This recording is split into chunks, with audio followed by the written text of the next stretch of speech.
चंदनपुर गांव में गर्मी का मौसम जब भी आता था, पूरे गांव में दहशत फैल जाती थी। इस बार भी गांव के लोग इसी विषय में बात कर रहे थे। अरे भैया, गांव में फिर से गर्मी कहर बरसाएगी। मुझे तो सोचते हुए भी डर लग रहा है। मुझे भी भैया बहुत ही डर सा लग रहा है। जितना सुंदर और हरियाली से भरा हमारा चंदनपुर गांव अभी है, कुछ दिनों बाद जब गर्मी पड़नी शुरू होगी तब हमारा पूरा गांव जो है सूख जाएगा भैया। और हर बार ऐसा ही होता है। हमें तो शायद इन सबकी आदत सी हो गई है। चंदनपुर गांव पहले ऐसा नहीं था। यहाँ पर हर मौसम में हरियाली ही रहती थी, पर पिछले 20 सालों से जब भी गर्मी पड़ती है, चंदनपुर गांव में अकाल पड़ जाता है। गांव के खेत खलिहान गर्मी से झुलस जाते हैं। सारे नदी तालाब कुएं सूख जाते हैं। लोग पानी की एक एक बूंद को तरस जाते हैं। जानवर भी चंदनपुर गांव की गर्मी को सहन नहीं कर पाते। वे भी गर्मी में बिना पानी के तड़पने लगते हैं। नहीं, मुझे मत रोको। मैं गांव के बाहर वाले कुएं से पानी लेने जरूर जाऊंगी। अरे मेरे बच्चे प्यास से तड़प रहे हैं। जब उस कुएं में पानी है तो कोई लाने क्यों नहीं देता? पता है पूरा गांव सूख चुका है, बस एक वही कुआं है जिसमें पानी है। हम सभी को मिलकर उस कुएं में से पानी लाना चाहिए, वरना हम प्यास से तड़प तड़प कर मर जाएंगे। अरे नहीं नहीं सरला बहन, हम उस कुएं में से पानी नहीं ला सकते। अगर हम उस कुएं से पानी लेने गए तो वापस नहीं लौटेंगे, बता रहा हूँ। तो क्या करूँ? अपने बच्चों को प्यास से तड़पने दूं? माँ, पानी, बहुत प्यास लगी है। माँ, गला सूख रहा है। मैं अब नहीं रुक सकती। मैं उस कुएं से पानी जरूर लाऊंगी। सरला जैसे ही पानी लेने के लिए गांव के बाहर वाले कुएं की तरफ दौड़ती है, तभी सूरज आ जाता है। सूरज उसी गांव का एक होनहार लड़का था। वो अपने परिवार के साथ साथ पूरे गांव के बारे में भी बहुत सोचता था। उसे भी हमेशा इसी बात की चिंता रहती थी कि गर्मी आने पर उसका गांव कितना बेहाल हो जाएगा। सरला चाची रुको, मेरे पास पानी है। ये लो, दीपू को पानी पिला दो। पर सूरज, अगर तुम ये थोड़ा सा बचा हुआ पानी हमें पिला दोगे तो तुम्हारे परिवार के लोग कैसे पानी पिएंगे? पानी तो खत्म हो जाएगा। चाची, आप पहले दीपू को पानी पिला दो, बाकी सब बाद में देखा जाएगा। सूरज के पास थोड़ा सा पानी बचा हुआ था। वो सरला ने अपने बेटे दीपू को पिला दिया। बहुत बहुत धन्यवाद सूरज बेटा, तुम सचमुच इस गांव के बारे में बहुत सोचते हो। तुम बहुत दयालु और अच्छे इंसान हो। धन्यवाद चाचा। सरला को पानी देकर सूरज घर लौट आया। अरे तू पागल है क्या? थोड़ा सा पानी रखा था घर में, वो भी गांव वालों में बांट आया। अब हम सभी को प्यास लगी है, बता कहाँ से पानी लाएंगे? माँ, मुझे बहुत जोरों की प्यास लगी है। भैया सारा पानी देकर आ गए, अब मैं कहाँ से पानी पीऊं? सूरज, तू इतना अच्छा बनता है गांव वालों के सामने, है? अपने परिवार के लिए भी अच्छा बनना सीख। कोई अपने घर का पानी, वो भी उस समय जब गर्मी चंदनपुर गांव पर कहर बरसा रही है? तू गांव वालों को बांट आया।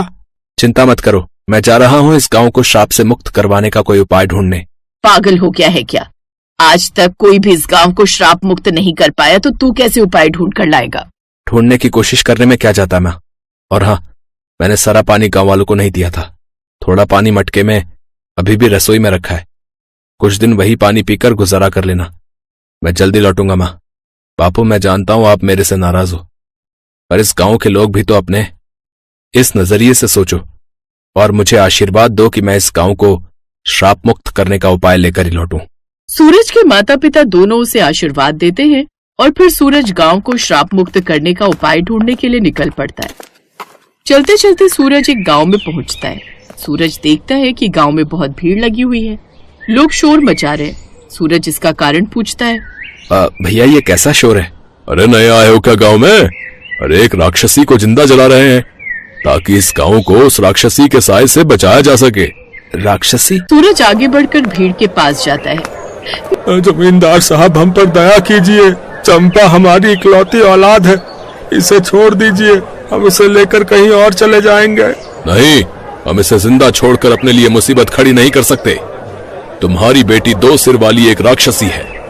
इसका जिंदा रहना हम सभी गांव वालों के लिए खतरा है। जला दो इसे जिंदा। जमींदार साहब रुकिए, आप ऐसे मेरी पत्नी को नहीं जला सकते। तेरी पत्नी? क्यों रे, तूने कब इससे शादी की? अरे माँ बाबूजी पहचाना? अरे नहीं नहीं, आप कैसे पहचानोगे? हम दोनों की तो रिश्ते की बात बचपन में पक्की हुई थी, बस 7 फेरे लेने ही तो बाकी है। मैं सूरज, पहचाना? आपके बचपन के मित्र रामलाल का बेटा। सूरज चंपा के पिता को इशारा करता है। अरे हाँ, ये तो हमारा दामाद है। अरे सूरज! वही तो। अब मेरी पत्नी को जल्दी से छोड़ दीजिए, मैं अपनी पत्नी को ब्याह कर ले जा रहा हूँ। सूरज ने चंपा को गांव वालों की कैद से मुक्त कर दिया और सबके सामने चंपा को अपनी पत्नी बना लिया। सूरज, मैं 2 सिर वाली हूँ। मैं जानती हूँ तुमने मेरी जान बचाने के लिए झूठा नाटक किया था, पर अभी भी समय है, तुम चले जाओ। मैं अपने माता पिता के साथ इस गांव से कहीं दूर चली जाऊंगी। नहीं चंपा, अब मैंने फैसला कर लिया है कि मैं तुमसे ही शादी करूंगा। अगर मैंने तुम्हें ऐसे छोड़ दिया तो गांव वाले तुम सबको नहीं छोड़ेंगे। तुम्हें मेरे साथ सबके सामने इस गांव से विदा होना होगा। जा बेटी, सूरज बहुत अच्छा लड़का है। हमारे तो भाग्य ही खुल गए, सूरज जैसा दामाद मिला। सूरज चंपा को विदा करके अपने साथ लेकर चल पड़ता है। सूरज गांव लौट आता है। चंपा को देखकर सारे गांव वाले शोर मचा देते हैं। अरे जानकी, तुम्हारा बेटा तो श्राप से मुक्त करने का उपाय ढूंढने गया था, पर ये तो एक राक्षसनी को उठा लाया। बताओ। इसे देखकर सब डर रहे। अरे 2 सिर वाली इस राक्षसी को गांव से हटाना होगा। बस कुछ दिन की बात और है, मैं यहाँ से चला जाऊंगा अपने माता पिता और अपनी पत्नी चंपा को लेकर। आप सबको घबराने की कोई जरूरत नहीं है। चलो चंपा। गांव में पानी नहीं था। गर्मी से सब परेशान थे। चंपा सूरज से बोली, सुनिए, घर में पानी नहीं है, मैं कुएं से भर लाऊं? चंपा, यहाँ पानी अभी नहीं मिलेगा, हमें दूसरे गांव से ही लाना होगा। इस गांव में गर्मी का कहर होता है, जिस कारण हर गर्मी में हम ऐसे ही परेशान होते हैं। पर क्यों? ऐसा क्या कारण है इस गांव में गर्मी में इतनी परेशानी होती है? बहू, हमारे गांव को श्राप मिला हुआ है। आज से 20 साल पहले की बात है। इस गांव के पास एक छोटा सा बाग था, जिसकी रखवाली एक साधु बाबा करते थे। गर्मी के दिनों में साधु बाबा का वह बाग बहुत ही हरा भरा रहता था। गांव के जमींदार ने एक कारखाना लगाना था, इसी वजह से जमींदार ने उस बाग को उजाड़ दिया। वो समय भीषण गर्मी का था। साधु बाबा ने जमींदार को बहुत रोका। उन्होंने कहा कि इस भीषण गर्मी में अगर जमींदार ने बाग को उजाड़ दिया तो वो कहाँ जाएंगे, किंतु जमींदार नहीं माना। साधु बाबा ने क्रोध में श्राप दिया कि हर बार गर्मी इस गांव पर कहर बरसाएगी, और तभी से श्राप के कारण इस गांव पर गर्मी का बहुत बुरा कहर बरसता है। थोड़ा बहुत पानी जो बचा हुआ था, चंपा ने उसी से गुजारा किया। एक दिन चंपा गलती से गांव के बाहर बने उस कुएं के पास चली गई, जिसके पास जाने के लिए सबने सख्त मना किया हुआ था। अरे ये कुआं तो कितने शीतल जल से भरा हुआ है, फिर गांव के लोग गर्मियों में यहाँ से पानी क्यों नहीं लेते? शायद गांव के लोगों को इस कुएं के बारे में पता नहीं है। मुझे तो बहुत प्यास लगी है। हाँ, पहले पानी पी लेती हूँ, उसके बाद सभी गांव वालों को ये खुशखबरी दूंगी। चंपा ने कुएं में बाल्टी डाली और कुएं से पानी निकाल कर पी लिया। चंपा के साथ कुछ बुरा तो नहीं हुआ, पर अच्छा बहुत हो गया। चंपा का एक सिर गायब हो गया और चंपा सभी लोगों की तरह एक सिर वाली हो गई।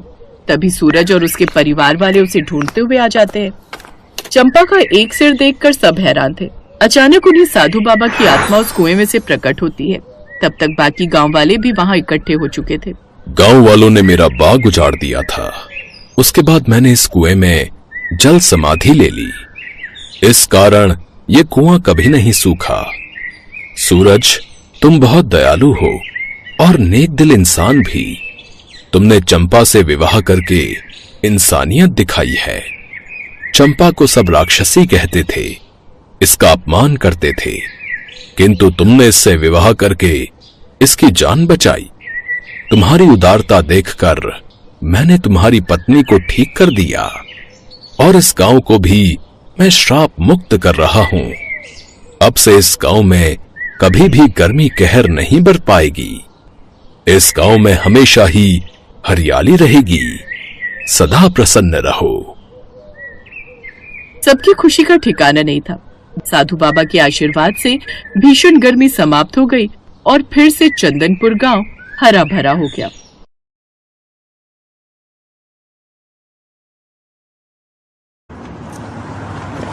मम्मी, एसी ऑन कर दो, बहुत गर्मी हो रही है और मुझे बहुत जोरों की नींद भी आ रही है।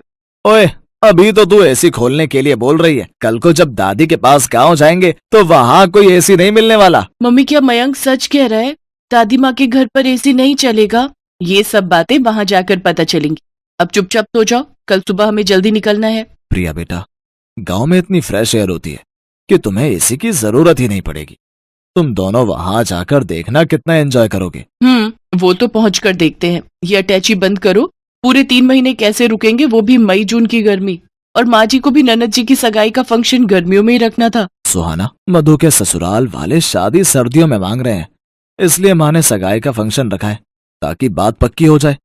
चलो ये लो, अटैची पैक हो गई है। टाइम से सो जाओ, सुबह फिर मुझे कार ड्राइव करनी है। Good night. विंटर्स में रख लेती। मनोज का परिवार गांव में रहता था। सुहाना और बच्चे पहली बार गांव जा रहे थे। सुहाना की शादी के बाद उसकी सास और ननद ही शहर में रहने आए थे, पर सुहाना का कभी गांव जाना ही नहीं हुआ।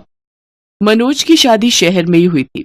पहली बार सुहाना बच्चों के साथ गांव जा रही थी, इसीलिए वो परेशान थी कि गर्मियों में ना जाने गांव में क्या हालत होगी। बच्चों को एयर कंडीशनर की आदत है, पता नहीं वहां क्या हाल होगा। यही घबराहट सुहाना और बच्चों के मन में थी। अगले दिन मनोज सुहाना और बच्चों के साथ गांव पहुंचता है। सुहाना बहू, क्या बात है, जब पिछली बार पहले शहर में तुम्हें देखा था तो तुम्हारी सेहत बहुत अच्छी थी। बच्चे भी बड़े कमजोर हो गए हैं। क्या बात है, कुछ खाते पीते नहीं हो क्या? माँ, अब ये लोग गांव आ गए हैं, अब इन्हें अपने हिसाब से खिला पिलाकर तगड़ा करो। हाँ बेटा, तुम चिंता मत करो, अब ये बच्चे मोटे ताजी सेहत वाले होकर ही शहर जाएंगे। ये लो बच्चों, ठंडी ठंडी मीठी लस्सी पियो। दादी, लस्सी वो क्या होता है? बिटिया, लस्सी जो दही से बनती है, पीकर देखो फिर पता चलेगा। दादी, मुझे भी लस्सी पीनी है। हाँ हाँ बेटा। मधु, ओ मधु, लस्सी के गिलास और ले आ बिटिया। माँ जी, और रहने दीजिए, ये बच्चे तो ऐसे ही कह रहे हैं, मैं इन्हें इसी में से थोड़ा थोड़ा दे दूंगी, ये दोनों पी नहीं पाएंगे। नहीं मम्मी, मैं पी लूंगा, मुझे पूरी पीनी है। हाँ हाँ, मेरा बेटा पूरा पी लेगा। और लस्सी तो बहुत फायदा करती है, गर्मियों में ठंडा पेय पदार्थ है, इसको पीने से शरीर ठंडा रहता है। मैं रेस लगाऊंगी, देखती हूँ तुम दोनों में से कौन जल्दी लस्सी पीता है। सुहाना देखती है प्रिया और मयंक गटगट लस्सी पीकर गिलास खाली कर देते हैं। उन्होंने बहुत शौक से लस्सी पी थी। कई बार सुहाना शहर में बच्चों को दूध या दही देती थी तो नहीं लेते थे, जबरदस्ती देना पड़ता था। पर आज तो दोनों बच्चे लस्सी को एकदम से पी गए। दादी, मैं फर्स्ट हूँ। दादी, मैं फर्स्ट हूँ। हाँ हाँ, दोनों फर्स्ट आए हो, अब तुम दोनों को इनाम मिलेगा। ये देखो, बाग के पके हुए मीठे मीठे रसीले आम। तुम दोनों बच्चों को आम पसंद है ना? वाह, मैंगो। मैंगो तो मुझे बहुत पसंद है। बस, तो फिर अब हम इन आमों को बाल्टी में ठंडे पानी में भिगो देंगे ताकि इनकी गर्मी निकल जाए और ये ठंडे हो जाए। फिर मैं इन आमों को रात में तुम्हें खाने के लिए दूंगी। सच माँ, बच्चे गांव आकर कितना कुछ सीख जाएंगे। बस आज पहला दिन है ना, तो ये सोच रहे हैं कि बच्चे कुछ नहीं कहेंगे। एक दो दिन बाद देखना कितना शोर मचाएंगे। अब आज रात को जब इनको एसी नहीं मिलेगा ना, तब पता चलेगा शहर की गर्मी और गांव की गर्मी में कितना फर्क है। गर्मी के मारे जब पसीने छूटेंगे, मच्छर काटेंगे, तब कहेंगे वापस शहर चलो। क्या हुआ भाभी, आप क्या सोचने लगे? ये लो आपकी लस्सी। और शाम के खाने के लिए मैंने दाल चावल, अरबी की सूखी सब्जी और मटर पनीर बनाया है। वो माँ कह रही थी कि बच्चे दाल चावल पता नहीं खाए या ना खाए, इसलिए मटर पनीर शौक से खा लेंगे। हाँ हाँ ठीक है, वैसे मैं आऊँ क्या तुम्हारी हेल्प के लिए? नहीं नहीं भाभी, वो तो सब लोग मिलकर कर रहे हैं, आप आराम करो। कितने दिनों बाद तो हमसे मिलना हुआ है। मैं थोड़ी देर में खाली होकर आपसे बात करती हूँ, आप माँ के साथ बैठकर बातें करो। बच्चे गांव आकर सचमुच बहुत खुश थे। वो अपनी दादी और बाकी सब रिश्तेदारों के साथ खूब हंस खेल रहे थे। रात के समय प्रिया बोली, दादी गर्मी लग रही है, एसी ऑन करना है। अरे बच्चों, तुम दोनों मेरे साथ छत पर चलो, सबके बिस्तर छत पर ही बिछाए हैं। माँ, कितने दिनों बाद आज हम सब मिलकर छत पर सोएंगे। सचमुच बहुत ही बढ़िया नींद आएगी। अब तो मेरी आंख सुबह ही खुलेगी। मधु, मुझे तो एक मोटी चादर दे देना, रात को ठंड हो जाती है। ठीक है भैया।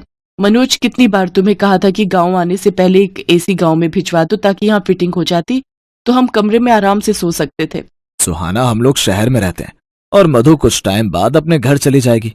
माँ को एयर कंडीशनर की आदत नहीं है। मैंने माँ को कहा था, पर उन्होंने कहा था कि वो कभी यहाँ रहती है, कभी हमारे पास शहर में, तो एयर कंडीशनर लगाने का फायदा ही क्या। यहाँ पर तो सब लोग छत पर ही सोते हैं, बहुत बढ़िया नींद आती है। यहाँ कोई नहीं चलाता एसी, सबको खुली हवा में सोने की आदत है। और देखो, बच्चे भी माँ के साथ कितने आराम से छत पर सोने चले गए हैं। सुहाना देखती है कि बच्चे छत पर अपनी दादी के साथ लेटे हुए कहानी सुन रहे थे और कहानी सुनते सुनते सो गए। सुहाना हैरान रह जाती है। कुछ दिनों बाद मधु की सगाई का फंक्शन बहुत अच्छे से हो जाता है। बच्चे जब तक गांव में रहे, उन्होंने एक बार भी किसी बात को लेकर जिद नहीं की। गांव की गर्मी का असर बच्चों पर बिल्कुल भी नहीं हुआ। सुहाना समझ जाती है कि उसकी सोच गलत थी। बच्चों ने गांव की गर्मी को खूब एंजॉय किया। जिस तरह शहर में गर्मी से बचने के मशीनरी साधन उपलब्ध हैं, उसी तरह गांव में गर्मी से बचने के प्राकृतिक साधन उपलब्ध हैं। वो खुश थी कि बच्चों को हर स्थिति में रहने की आदत हो गई, भले ही वो गांव में रहे या फिर शहर में। वो अपने आप को स्थिति के अनुसार बदल लेंगे। बच्चों, तुम सब बहुत याद आओगे।